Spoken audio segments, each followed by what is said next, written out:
Good morning student. आप लोगों को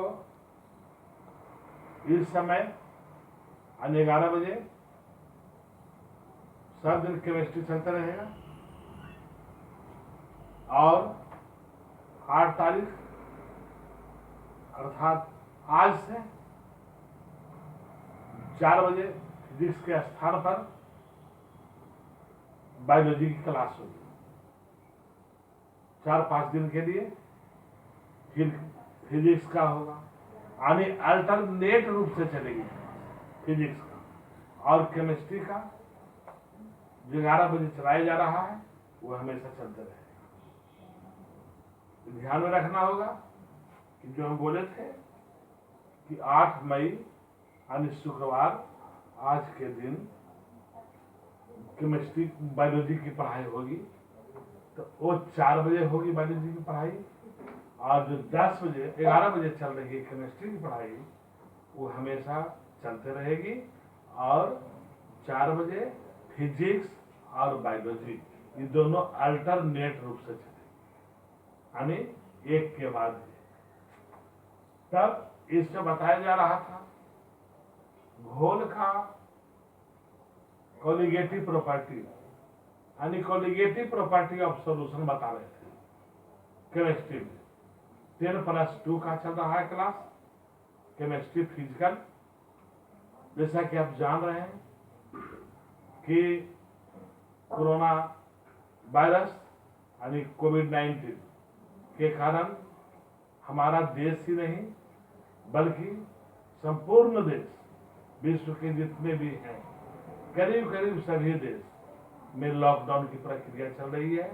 इस महामारी से ग्रसित है और इसका कोई इलाज नहीं है। यानी बायोलॉजी में पढ़िएगा डिजीज के बारे में, 2 तरह के, कम्युनिकेटिव और नॉन कम्युनिकेटिव। तो ये जो रोग है कम्युनिकेटिव है, यानी हाथ मिलाने से होता है, छींकने से होता है।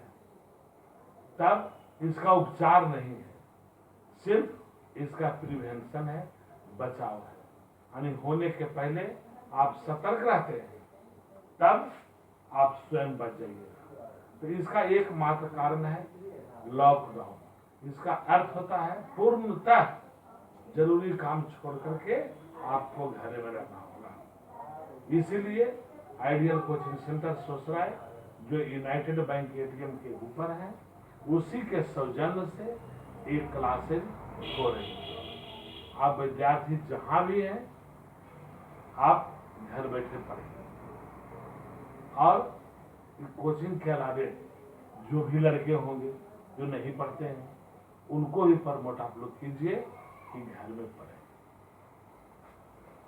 तब इसमें बताया जा रहा था कोलिगेटिव प्रॉपर्टी ऑफ सॉल्यूशन। इससे बताए थे वाष्पदाब के बारे में, इसके अलावे अवनमन के बारे में वाष्पदाब का, हिमांक के अवनमन के बारे में, क्वथनांक के उन्नयन के बारे में, ये सभी चीज के बारे में हो चुका था। उन्नयन यानी बढ़ाना, अवनमन यानी घटाना, तो ये सभी के बारे में आगे बढ़ चुके। थोड़ा सा आज भर के लिए एक चैप्टर और बचा हुआ है, तब इसमें देखते हैं क्या है। तो इसमें अब आता है इसके आगे अबनॉर्मल मॉलिक्यूलर मास। अबनॉर्मल यानी अपसमान। अपसमान के मतलब क्या होता है? असमान। एक होता है नॉर्मल, एक होता है अबनॉर्मल। तब देखिए क्या है अबनॉर्मल मॉलिक्यूलर मास, जो समझिए इसको, माने असमान है क्या। तो एक समान होता है, एक असमान होता है, ये समझने की कोशिश कीजिए।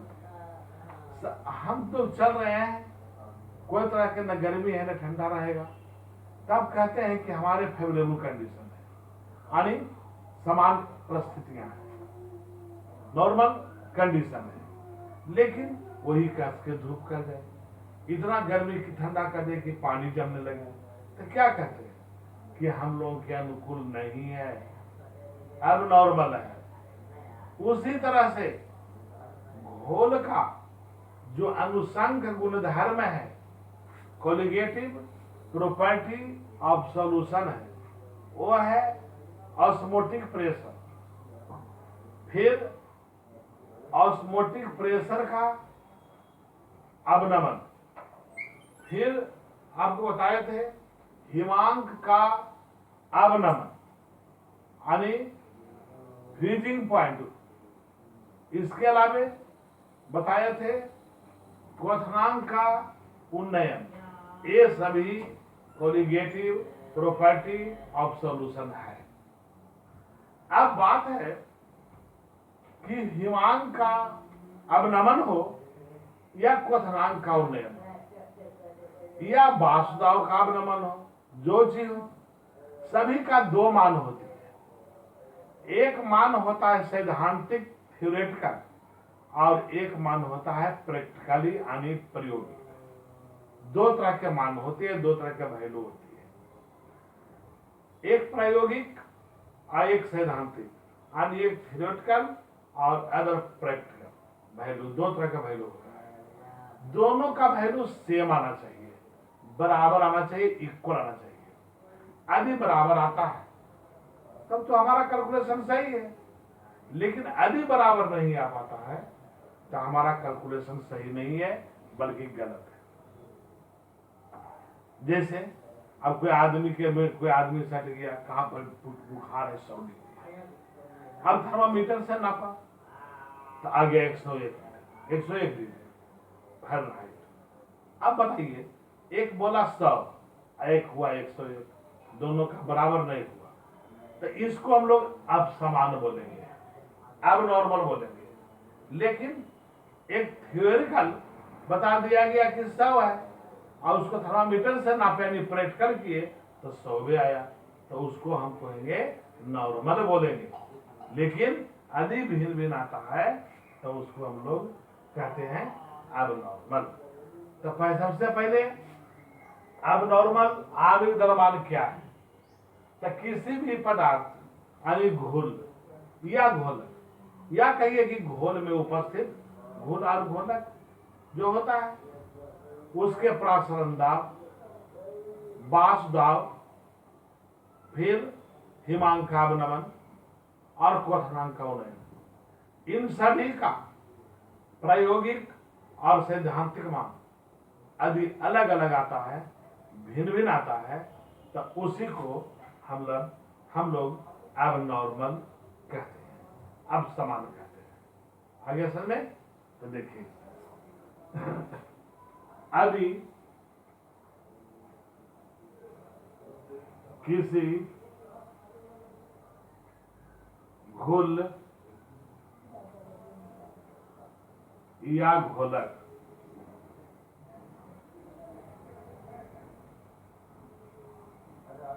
का हिमांक का अवनमन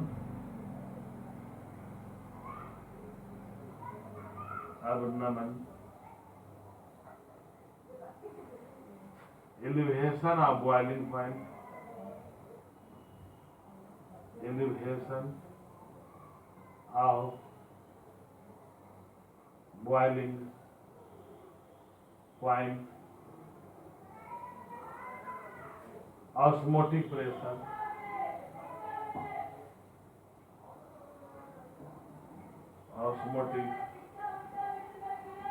pressure, इत्यादि का theoretical and practically value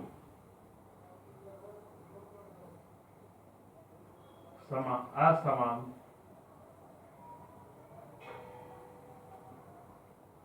आता है, तब उसे abnormal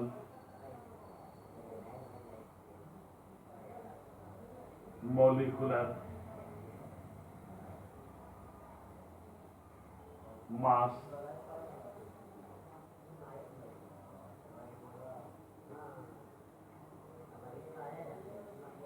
कहते हैं। जैसा कि आप जानते हैं कि कोलिगेटिव प्रॉपर्टी ऑफ सॉल्यूशन में आप लोग बताए थे कौन कौन है। तब dispersion of freezing point, elevation of boiling point, osmotic pressure, etc. These are colligative property of solution. तब ये दोनों का दो मान होता है, एक थ्योरेटिकल और दूसरा प्रैक्टिकल वैल्यू। यदि दोनों का समान है तब उसको हम लोग नॉर्मल बोलेंगे, लेकिन यदि असमान है तो उसी को हम लोग असमान या अबनॉर्मल कहते हैं। ये तो हो गया नॉर्मल और अबनॉर्मल के बारे में। अब देखना है कि इसमें घोल का समान आचरण प्रदर्शित करने के लिए दो बातों का होना बहुत जरूरी है। पहला, घोल को तनु होना चाहिए, और दूसरा जो घुल है उसको अनअपघट होना चाहिए। मतलब यदि हम पानी में डालें घोल और वह आयोनाइज हो जाए तो वैसे घोल नहीं चाहिए, आयोनाइजेशन नहीं होनी चाहिए, यानी आयन का निर्माण नहीं होना चाहिए, अनअपघट होना चाहिए, टूटना नहीं चाहिए। तब दो बातें इसके लिए जरूरी है, इसको बैठाते हैं।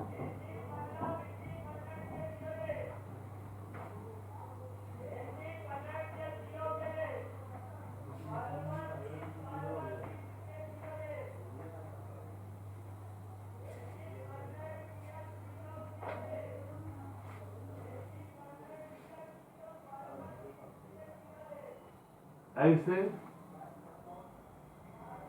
कैरेक्टर्स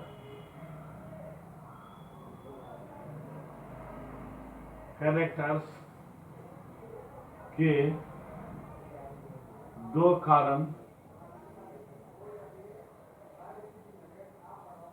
अनिवार्य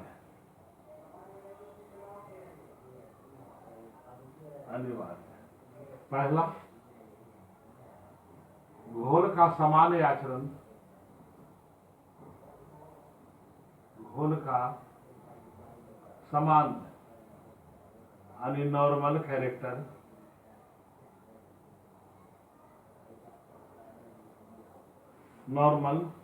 कैरेक्टर प्रदर्शित करने के लिए रिप्रेजेंटेशन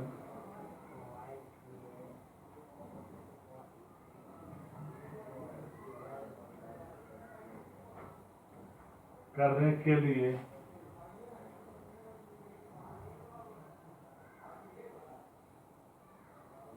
यह जरूरी है कि पहला, घोल सॉल्यूशन को तनु होना चाहिए, को डाइल्यूट होना चाहिए, और दूसरा सॉल्यूट नॉन इलेक्ट्रोलाइट होना चाहिए, नॉन इलेक्ट्रोलाइट होना चाहिए। ये दो बात को ध्यान में रखना पड़ेगा। पहला पॉइंट अभी दिए हम, इसके दो कारण है, किसके लिए, मतलब अब नॉर्मल के, तो दो कारण कौन कौन से हैं कोलिगेटिव प्रॉपर्टी ऑफ सॉल्यूशन को, कि घोल का नॉर्मल कैरेक्टर प्रदर्शित करने के लिए जरूरी है कोई भी घोल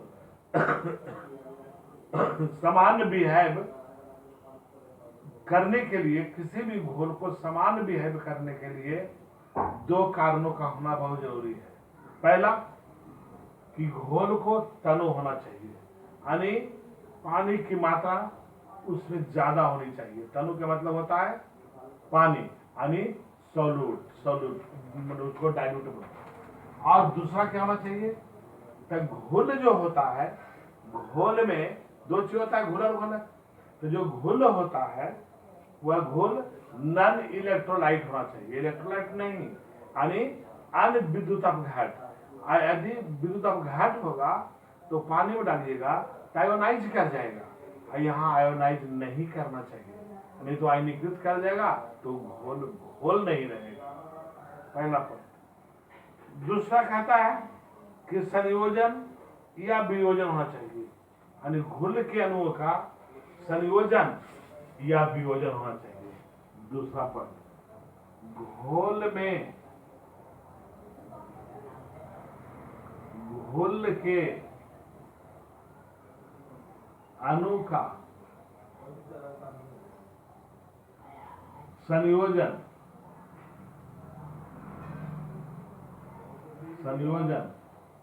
या वियोजन होना चाहिए।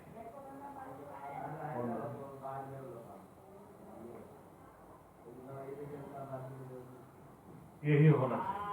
ये दो पॉइंट यदि होता है तब हम नॉर्मल कैरेक्टर कह सकते हैं। तो ऐसा तो देखिए क्या होता है। जो अब देखिए उतारिए इसको पहले, तब समझना होगा।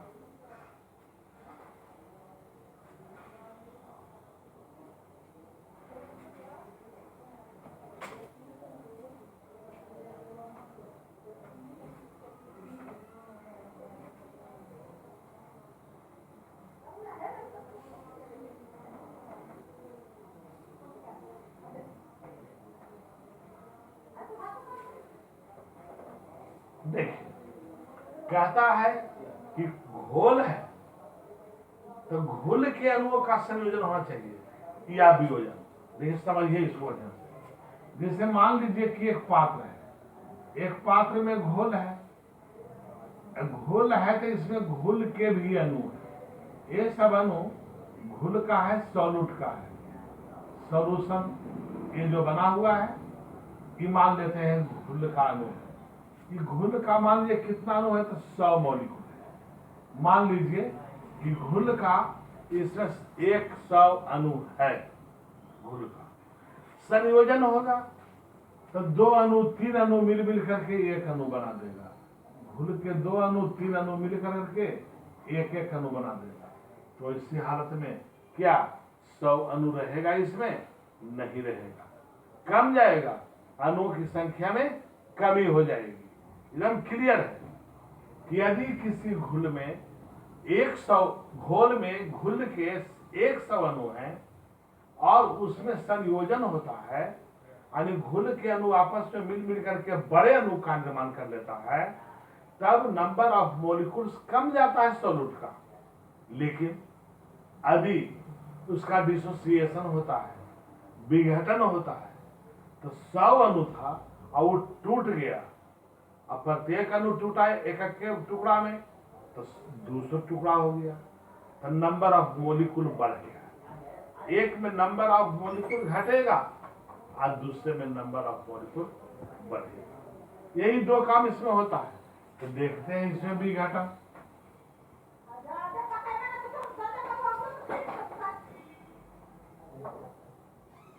Dissociation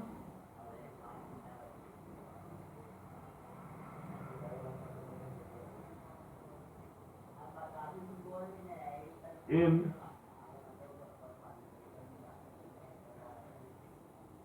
solution, dissociation in solution. अब देखते हैं डिसोसिएशन इन सॉल्यूशन में क्या होता है। तो अभी बता रहे थे कि जब घुल के अणु 100 है और उन घुल के अणु आपस में संयुक्त हो रहा है, तो जब संयुक्त होगा तो number of molecules of solute decrease करेगा, कमेगा, क्योंकि संयुक्त हो रहा है, 2-2, 3 को मिल करके एक अणु का निर्माण कर रहा है, यानी साइज में बड़ा हो रहा है।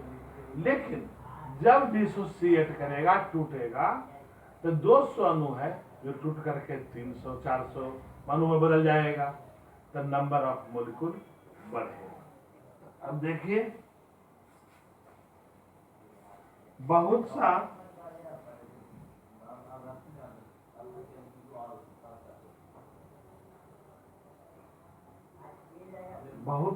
ऑर्गेनिक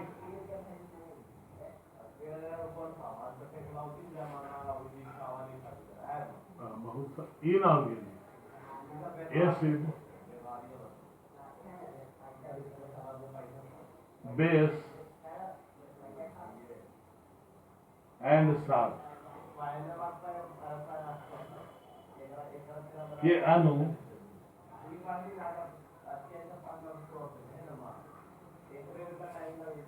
जलीय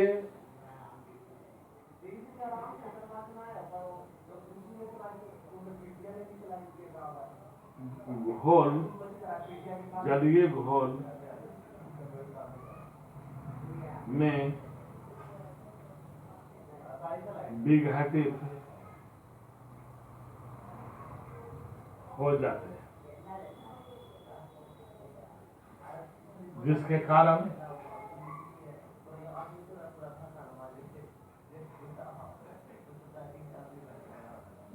कारण नंबर ऑफ मॉलिक्यूल बढ़ जाता है।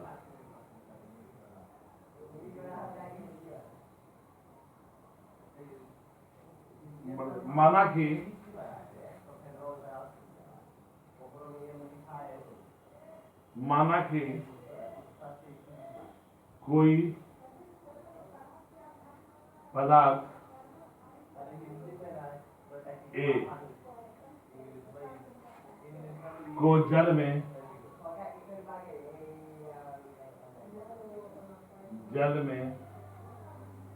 डालने पर विघटित होता है।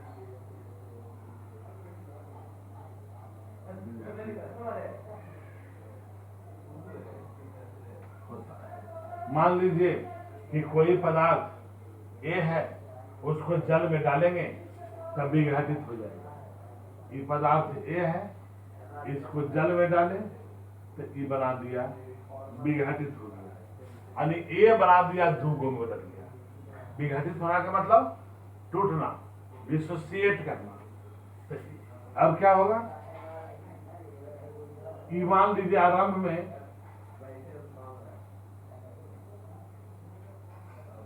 एक ग्राम था, 1 मोल था, तो ये आरंभ में कुछ नहीं था, लेकिन 30 सेकेंड के बाद 30 सेकेंड के बाद इससे x निकल गया, तो यहां 2x बनेगा। ये 2 है तो 2x बनेगा। इतना हो गया। तो अब देखते हैं, इसलिए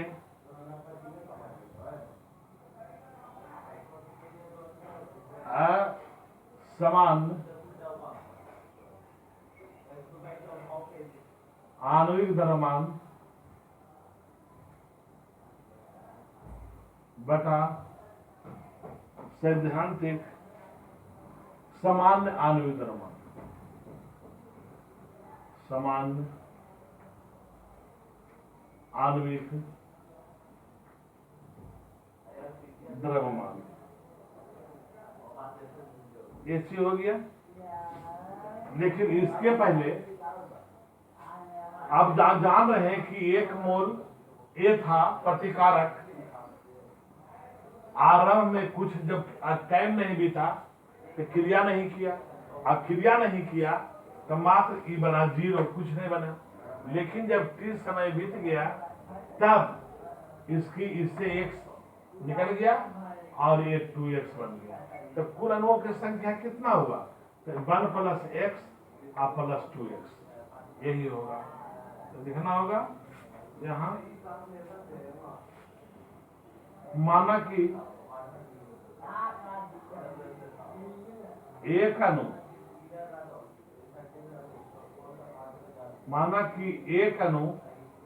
इसको हटा यही चीज लिखे। माना कि एक अणु विघटित होकर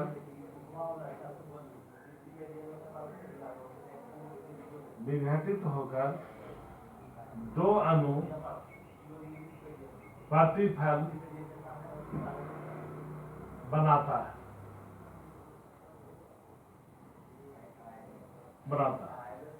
इसलिए कुल घोल में कुल कणों की संख्या, घोल में कुल कणों की संख्या कितना हो गया? तो 1 माइनस एक्स प्लस 2x ये हो गया। तो ये हल कीजिए तो ये हो जाएगा 1 माइनस एक्स, यही बच जाएगा 1 प्लस 2x माइनस, ये माइनस माइनस प्लस ये हो गया। तो इतना हुए कौन सी? कुल कणों के संख्या। अब देखते हैं इसको कि आणविक द्रव्यमान के रूप में असमान आणविक द्रव्यमान बटा समान आणविक द्रव्यमान। तो सब असमान 1 है और ये आया है 1 प्लस एक्स, तो हो जाएगा 1 बटा 1 प्लस एक्स। देखते हैं इसको आगे।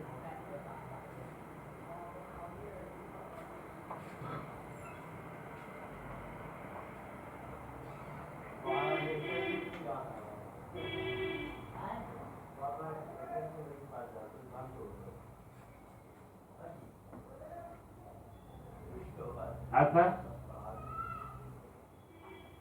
असमान आणविक द्रव्यमान बटा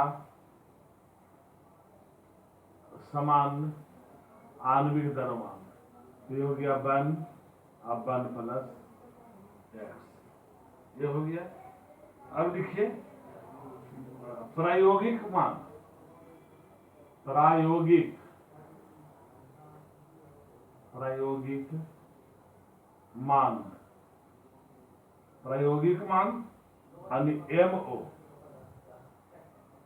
बटा सैद्धांतिक मान, सैद्धांतिक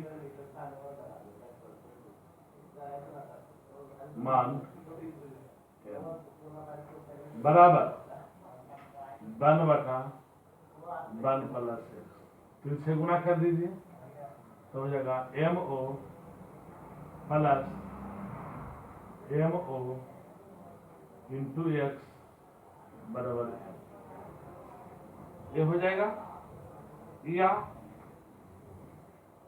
कॉमन भी ले सकते हैं, MO हो गया कॉमन, अब 1 प्लस एक्स बराबर हो गया M, या x बराबर M माइनस MO बटा MO, ये हो गया।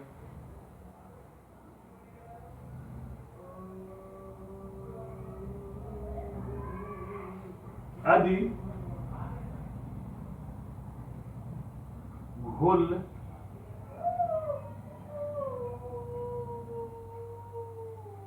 एक अणु टूटकर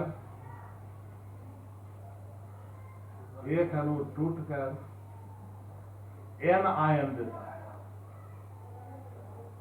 n आयन देता है, इसलिए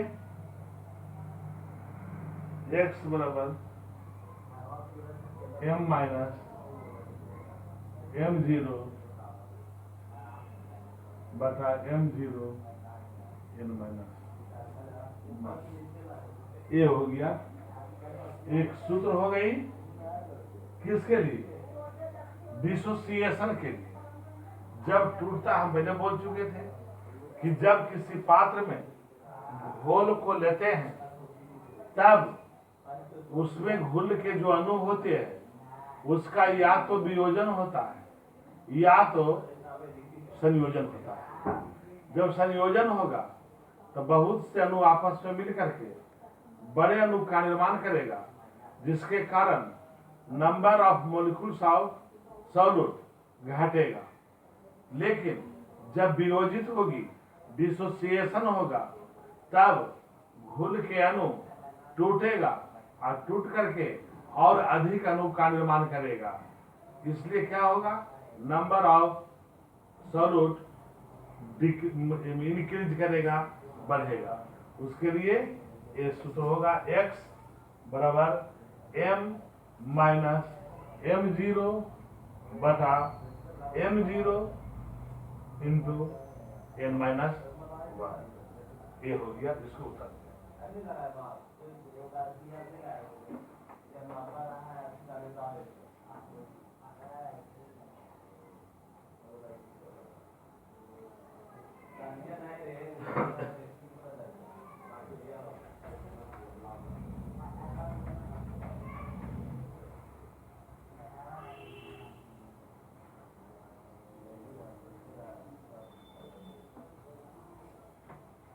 देखिए अब आगे है वांट हाउ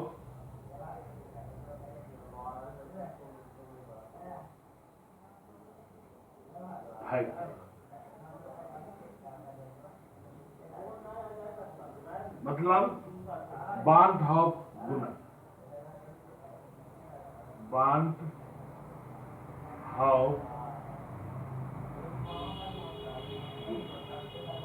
यही EF है, बांट ऑफ गुणक, बांट हॉफ गुणक। देखिए बांट हॉफ नामक एक वैज्ञानिक है, पहले भी आप नाम सुने हैं, पहले भी हम आपको बताए हैं। लेकिन इन्होंने घोल के जो अब नॉर्मल कैरेक्टर है, अब सामान्य गुण है, उसके लिए एक गुणक इन्होंने चुना और उसी गुणक को हम लोग बांट हॉफ का गुणक कहते हैं। यानी घोल के अब समान आचरण के लिए बांटॉफ नामक वैज्ञानिक ने एक फैक्टर यानी एक गुणक निकाला, उसी को हम लोग वांट ऑफ फैक्टर कहते हैं और गुणक को आई द्वारा सूचित किया जाता है। तो एक हो जाएगा आई बराबर प्रायोगिक मान और बटा सैद्धांतिक। तो देखिए इसको,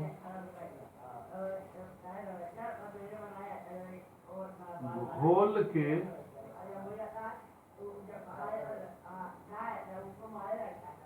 अब नॉर्मल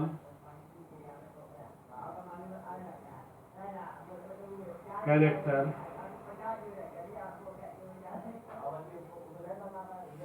के लिए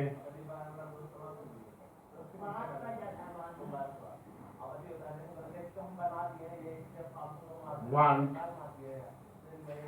हाउ ने एक फैक्टर निकाला,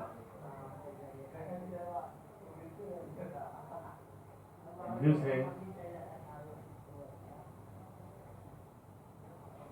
वांट हाउ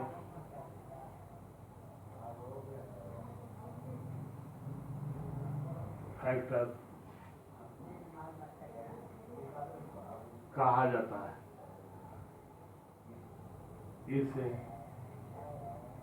आई द्वारा सूचित करते हैं। यानी हो गया आई बराबर प्रायोगिक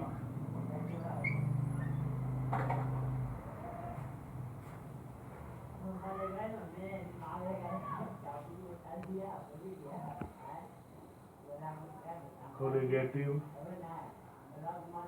प्रॉपर्टी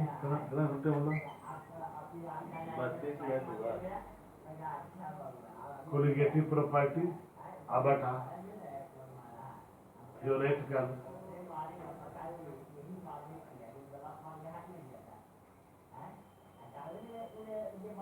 कोलिगेटिव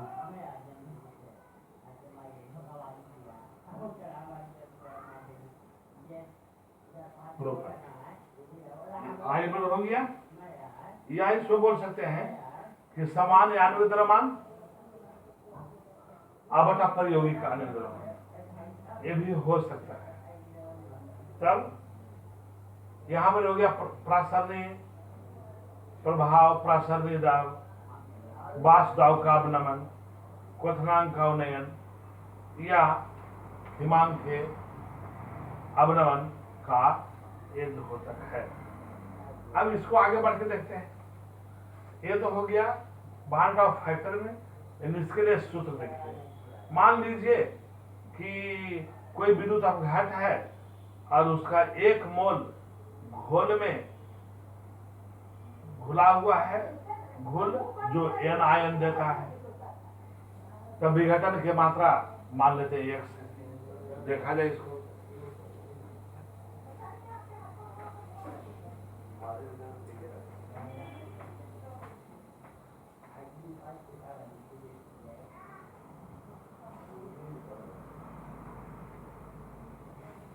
माना कि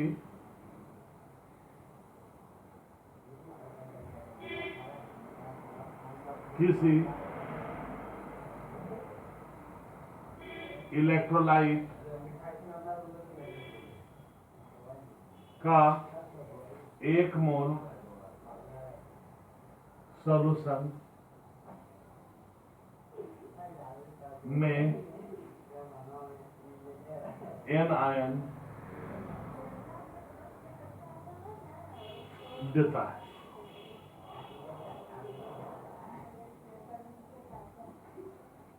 तथा डिसोसिएशन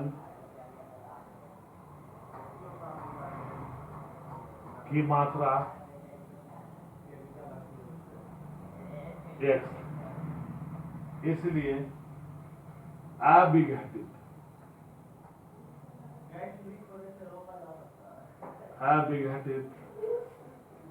अणुओं की संख्या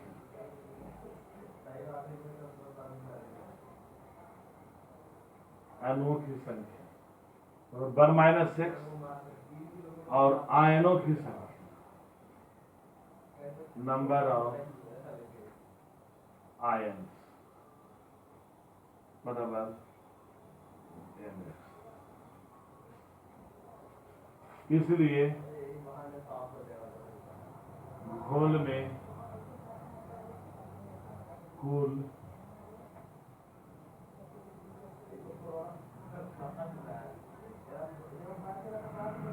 अणुओं की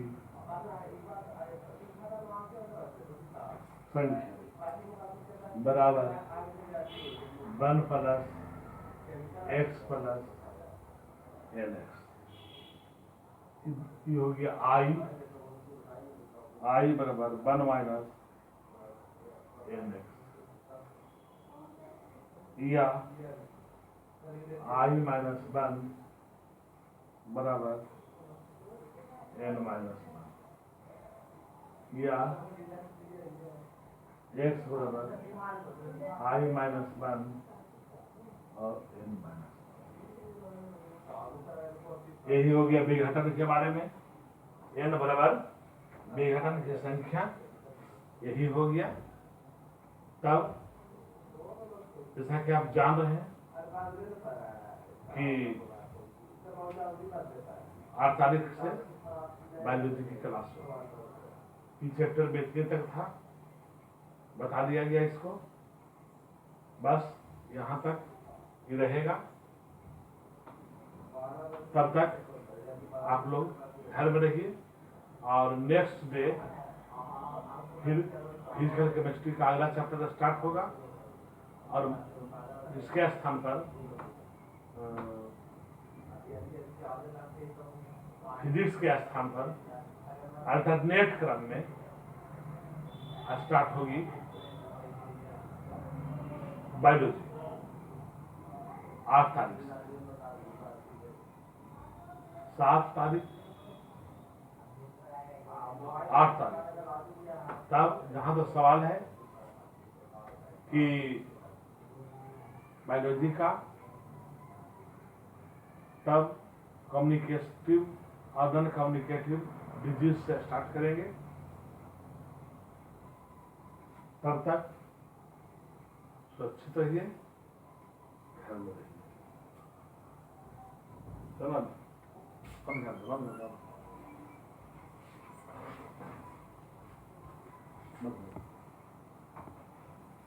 कर दो।